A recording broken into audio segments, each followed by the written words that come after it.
All right, back on the S10 327 swap.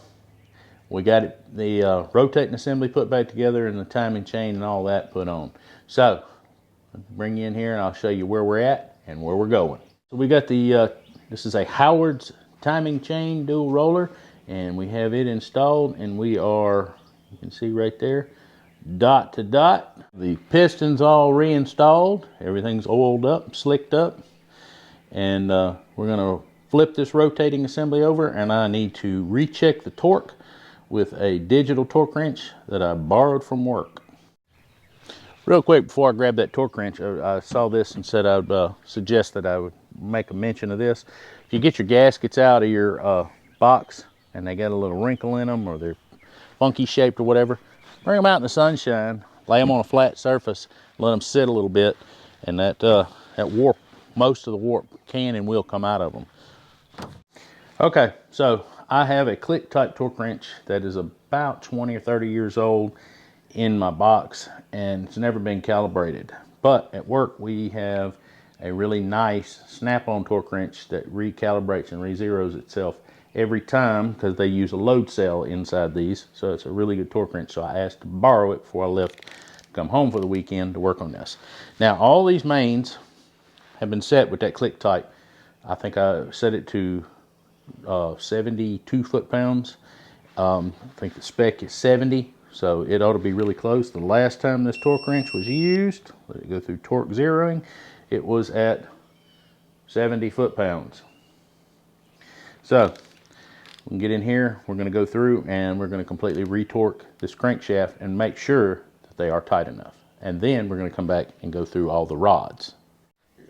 All right, let's start here in the middle, 11/16.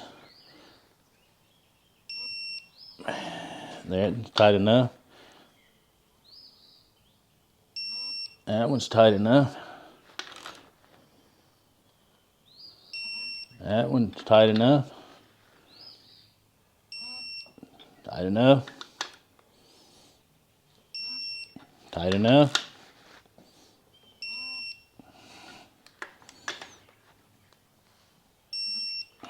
That one actually turned just a little bit.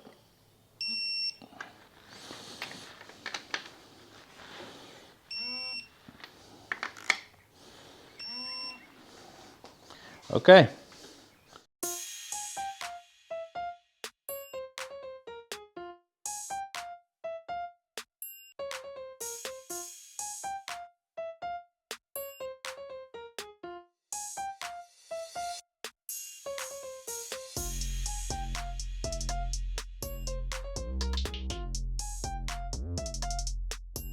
All right, so we've gone through all the connecting rods. We went through the mains first, and all of those were at least 70 foot-pounds by this digital torque wrench. And we went through the connecting rods, like I said, and those I set to 40. It's conflicting information. I got some information from HD at Left for Dead Garage. He gave me the different size connecting rod bolts, and it was ranged between 35 to 45. These are, I think, 11/32 connecting rod bolts. I hadn't measured them. I know they're not 3/8 because they got a 1/2 inch head. So we set them in the middle at 40 foot-pounds. Should be plenty. Had to go through them a couple of different times. Tighten them. You slowly creep up on the torque, and then you go back through, let them sit for a few minutes, go back through and double check them. That's the way I've always done it, just in case you end up with a little bit of connecting rod stretch. And sometimes you'll go back, when you go back in to retorque them, they'll move a little. So, all right, moving on to the next thing. All right, so we've got the 3 bolts that tighten onto the camshaft. Like I said, we were dot to dot before I turned the motor, but these are supposed to be tightened to 20 foot-pounds, and apparently we're already there.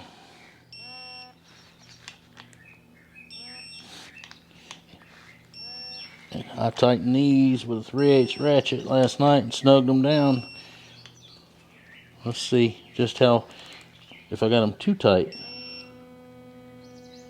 No, I would say not, because it starts turning at like 23. Who knew I was a human torque wrench? No, man, you've been doing this stuff a long time. You kind of learn what tight is, and by size of bolt and by feel. So, you know, I was right on the money. I'll take it. All right, well, it's oil pump time, and we had ordered a new pickup screen to put on. It's a stock pickup screen and basically a stock oil pump. Unless you're running some super duper high build on your motor, a stock oil pump is all you need. You have to go with a larger capacity oil pan. You should go with a larger capacity oil pan with a high performance oil pump, and that's what we pulled out of this motor. What can happen is if you go to really singing on this motor and really jamming on it hard, your high volume oil pump will pump all the oil to the top of the motor, and it can't get back to the oil pan, so you end up starving your motor. The standard capacity oil pump was fine and worked great for many years. On an engine that had a questionable spec, yes, it would help you out there, but if you really got on it and raised your RPMs, you're going to run out of oil. Now, when we put these oil pickup back on here, we're hoping that this was put on here right originally when they drove this pickup in, and it is the right level from the pan. But get you on a flat surface, lay the pump side by side. We lined this oil pickup with about the same angle as this. We put a tick mark with a Sharpie on the pump and a little mark on the pickup screen tube itself. If you have an extra set of hands, that makes that a little easier. And take it, chuck your pump in the vise, and the way I do it is I take an open end wrench and I put just above this right here. I'm sure there's all kinds of other different ways and the proper tools to do it if this works. But take a hammer and an open end wrench, hold your wrench, and start tapping this down. It's a really tight press fit, and it's not going to come back loose. I've never had one come loose. So anyway, this is the Melling M55 standard volume oil pump, and this was the Melling M155. And if comparing them side by side, the basic difference is from here to here, your gears inside are actually a little bit bigger, so it's going to pump more oil. We replaced the drive shaft retaining clip, and went ahead and installed the oil pump drive shaft. So we're getting ready to put this on the motor. We'll take and put a little bit of oil down inside of it so that it's not dry on startup. And I may actually pull this pump apart just to look at it and make sure that there's no metal burrs or anything in the gears. It's a good practice to do that. So, quick tip on your timing cover gasket. What I like to do is take a little bit of silicone, and I take and put on the block. Then I take my gasket and I put the gasket on and carefully get it into the silicone and get it good and stuck. Okay, and it's going to help you provide a nice seal. Now, what I do on this side of the gasket, I still have to take the timing cover, and we're going to drive a seal in it before we put it on, which won't take but a minute. But what I do to the gasket on the cover side is I take a little bit, in this case I've got assembly lube, and it doesn't take much, just a little bit. Okay, if you ever have to say you want to change your timing chain or your camshaft, you want to put a new one in, this has helped me get lucky in the past that my gasket stuck to the block and it separated.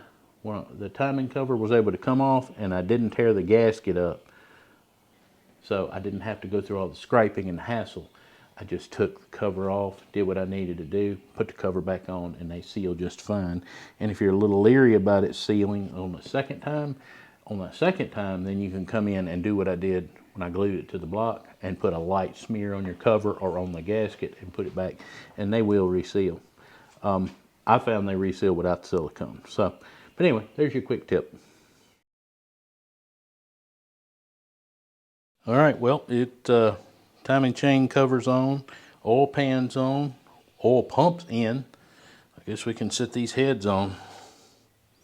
If I can find the dowels.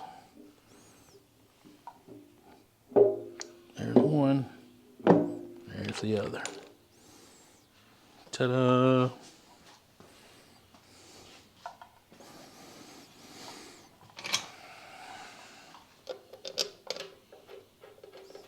Just stick a bolt in it just in case.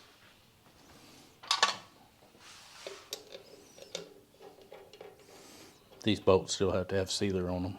Yeah, all it would take is one of us to bump this block though and make it fall. And enough yet.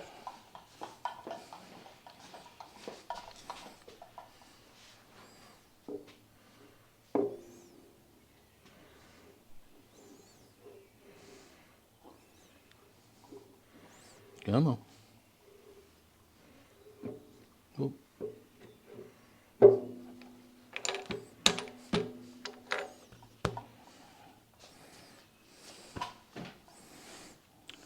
Ta-da! So we got the heads set back on here. So let's talk about head bolts real quick. I carried these bolts to work while I was on lunch. I was able to clean them. And here's what you need to know about the head bolts on a small block Chevrolet on this 327. There are, then I'm going to talk about for each side. You have 2 medium length bolts, and they're underneath the valve cover in the front and the back. Then there will be, let me grab one of each of these. There are 7 longer ones that go in the middle, and then you have 8 short ones, okay? So that's 2 medium length ones, 7 long ones, 8 short ones. They all require a sealer to be put on the threads before they're installed.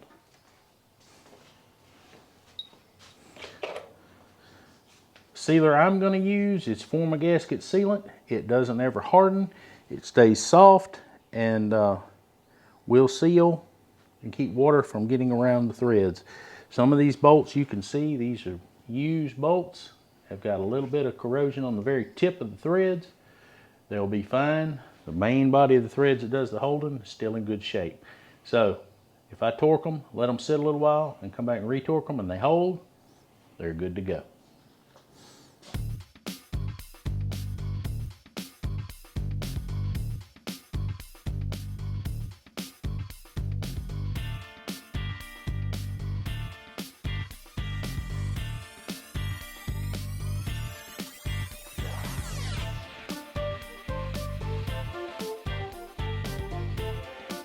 All right, so it's time to torque the cylinder heads down. So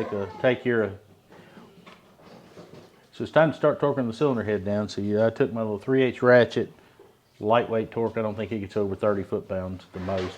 But run them all down till they're all touching, and try to do it basically in order. You want to start in the middle and kind of work yourself in a circular pattern. Son's over here with the actual service manual. I'll put a picture of that up here in just a second that shows you the exact pattern you should use, but it basically does what I say. You just go in a circular pattern and work your way out so that you tighten the middle of the head and it evens the stress as you're tightening the head. So we looked up the spec. It's 65 foot-pounds supposed to be on the cylinder head, but you need to kind of go up in at least 2 stages. Some folks say 3, but I say at least 2. So we're going to start at 30 foot-pounds. All right, where's number? Is this number 2? Nope, number 2's here. Nope, number 2's up here. I'm getting out of order. 3. 3. Go to the left. This one? Yep. And go up. Up here. Yep. All right. 6 is here. 7 here. 7, yep, 7's there. 8's over there. Here? Yep. 9's up there. 10's right there. You sure about that? Oh, I gotta look. I'll do what the book tells me. 11, 12. Here? Yep. 13 is up there. Lucky number 13. 14. 14 the far end. Yep. All right. 15 goes straight on down. And then 16 all the way over there. Here? Yep. All right. And then 17's up there, and you're done. And we get to do it one more time, except this time we take it, oh, I got that one to 40. It'll be all right. Think about torque. Yeah, to an extent you want to over tighten stuff, but it's mainly so that you don't leave something under tight. All right, I'm on one. Go on one. All right. And you should pull nice and slow and even. 65. One, 1, 2. two.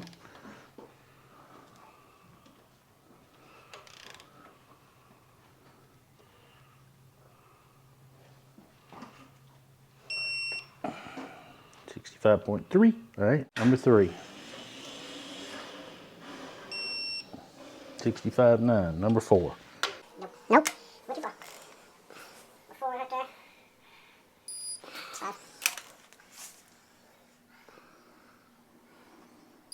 6. Sure about that? Uh-huh. I'm the man with the book about that. Touche. 7 yep. 8. 9. That was the ratchet head. 10.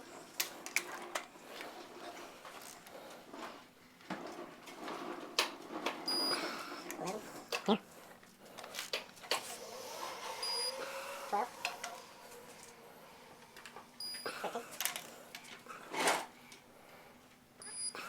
13. 14.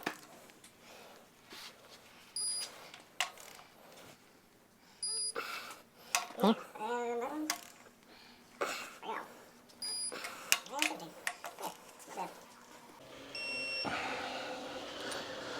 All right. Now to trust. Now, what I do, just to make sure I hadn't missed anything, make sure nobody's out missing the party, I go one by one, straight down the head.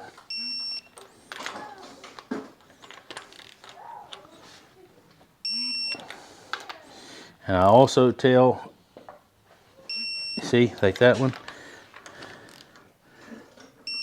I was able to get a little more on it. And with a torque wrench, you need to be smooth and steady. You don't jerk on the torque wrench. Now go straight across the bottom. It's not that important to go in direct order when you're coming back and rechecking them. When you're rechecking them, you just want to make sure you haven't missed any.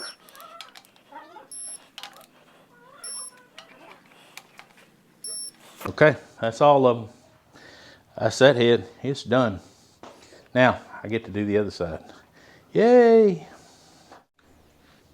All right, now is the fun time. We have, this comes with the Howard's cam. It's driven assembly grease. They sell break-in lube. They sell break-in oils, all kinds of stuff. And this is what Howard's puts in their cam. Most of the packet has already been put on the camshaft as we assembled it. And one more thing that we're gonna need to do that I forgot to do is I meant to drizzle some oil on that timing chain, so don't let me forget to do it.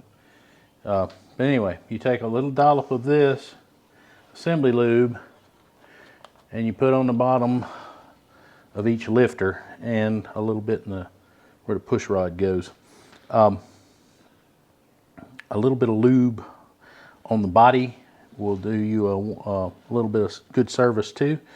But just put a little dollop on there, a smaller dollop in there, and where's my squirt can? There it is. Get it pump up. Whoop. Just a little dollop like that, and the lifters should just drop right in the bore. If they don't just fall in the bore and land on the cam, you need to stop. Something's wrong. So we're going to be here installing lifters.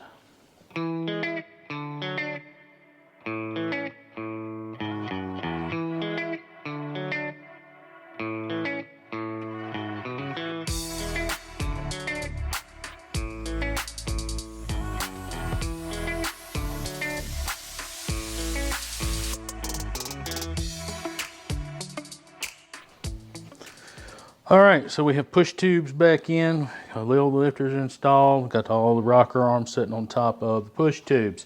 So now what? It's time to adjust the rocker arms. It's much debated and everybody's got their way of doing it. I learned this, believe it or not, from Vice Grip Garage. Instead of trying to go cylinder by cylinder by cylinder by cylinder and trying to remember where you are and what's next, that's complicated and too difficult. This is actually got roller tip rockers. They're a little bit different style than stock. Stock uses just a traditional lock nut, and you do it the same way though. This has got, well, I think these are called poly locks, but as far as the adjustment procedure, it's the same. Come on here, Mr. Cameraman, put this one just a little bit closer. Give me a better shot there. You see how they're slack? All right, and you just turn the nut while you're moving it, and just until it gets to 0, when it stops flopping. Okay, then go to the next one.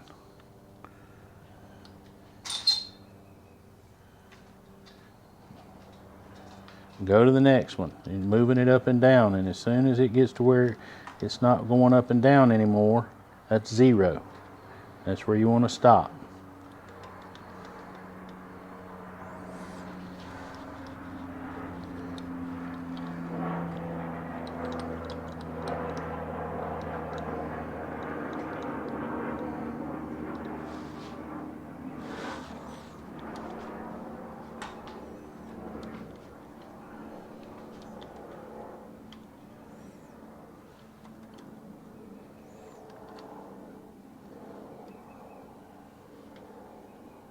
Now, all you got to do, turn your engine half a rotation.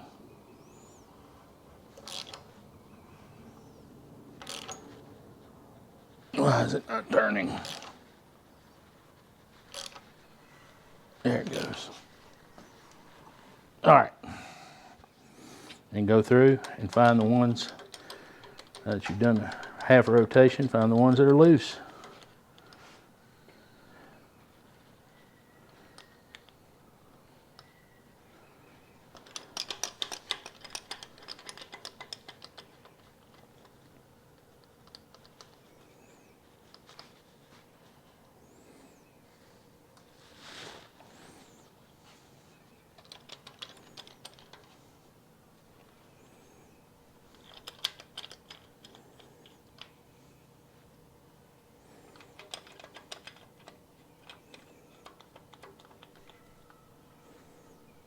All right.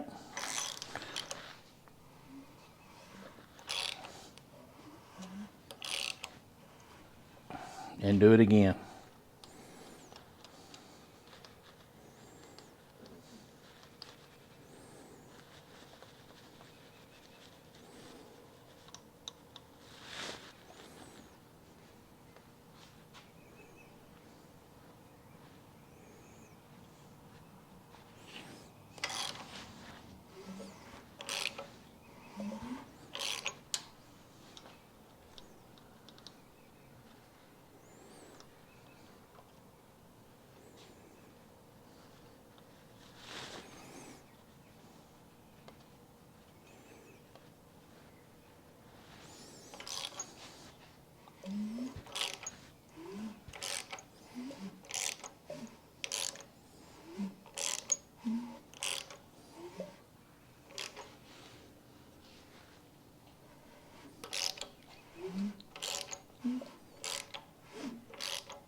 Starting to sound like she's coming alive.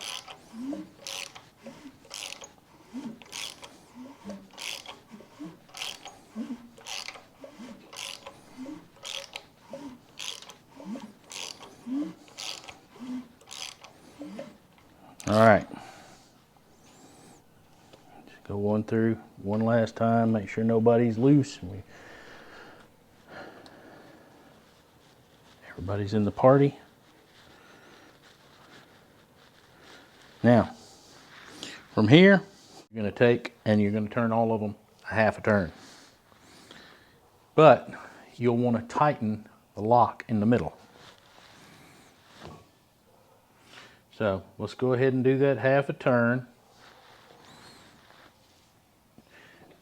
We'll make sure we don't have any slack in it. All right, and it's ready to tighten. These should tighten down to 25 foot-pounds.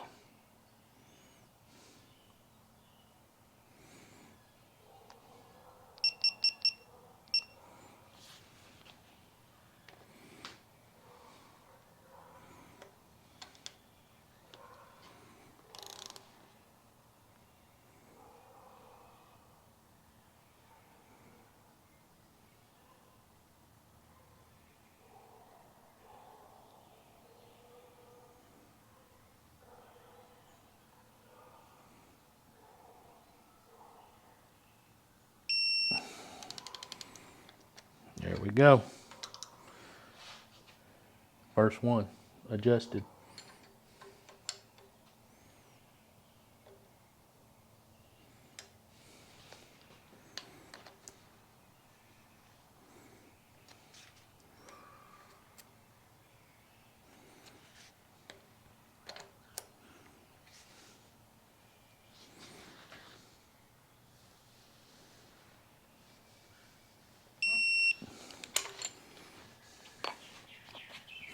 This is going to take a while. No sense me boring you with this.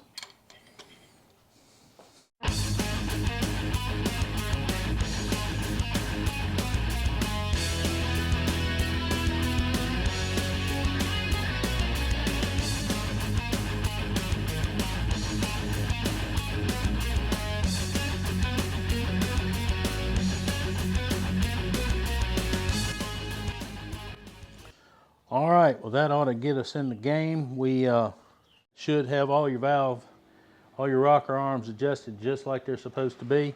And now we can move on to a bunch of the other accessories and all the other stuff we got to do to this.